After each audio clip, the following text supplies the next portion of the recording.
હા સર, હું બાજવાથી બોલું છું, બરોડા બાજવા. હા બોલો ને. હા સાહેબ, એક મેં કંપનીનું કામ કર્યું હતું. આજે 6 મહિના થઈ ગયા, પૈસા આપતો નથી. 6 ને 8 મહિના થઈ ગયા. એટલે મેં પેટા કોન્ટ્રાક્ટમાં સરકારી કામ હતું એનું. તો 3.5 લાખ રૂપિયા મારે લેવાના છે સાહેબ. એમ કોઈ રોજ એગ્રીમેન્ટ બહાના કરે. તમે લોકો આ બધું જે કામ કરો છો એનો વાંધો નથી, પણ ક્યારે કોઈ એગ્રીમેન્ટ કરો છો ખરા? એગ્રીમેન્ટ હું આ છેલ્લા 15 વર્ષથી કામ કરું, પણ કોન્ટ્રાક્ટ આ વર્ષે બદલાઈ ગયો, નવો કોન્ટ્રાક્ટર આવ્યો. બરાબર.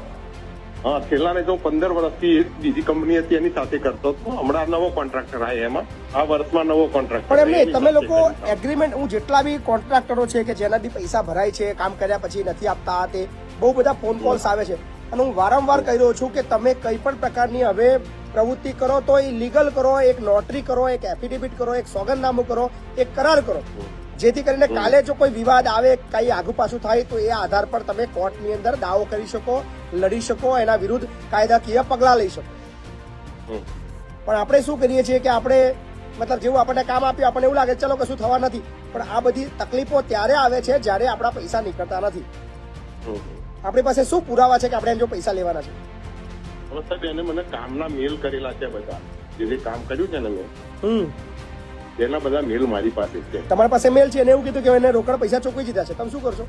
ના ના ના, એવું તો એના નહીં, એ નથી, એવું નથી કહેતો કે ભાઈ હું આપી દઈશ તમને, એ જ કહે. કેટલા દિવસ થયા? હા, કેટલા દિવસ? મારું 7 લાખનું બિલ થયેલું સાહેબ, હજુ 3.5 લાખ લેવાના છે. કઈના છે? પાર્ટી કઈની છે? જુનાગઢની. જુનાગઢની છે. તમે પોલીસ ફરિયાદ આપી? ના સાહેબ, નથી આપી. અત્યારે જ પોલીસ ફરિયાદ આપો. પોલીસ ફરિયાદની કોપી મને વોટ્સઅપ કરશો તો હું ચોક્કસ તમને મદદ કરીશ.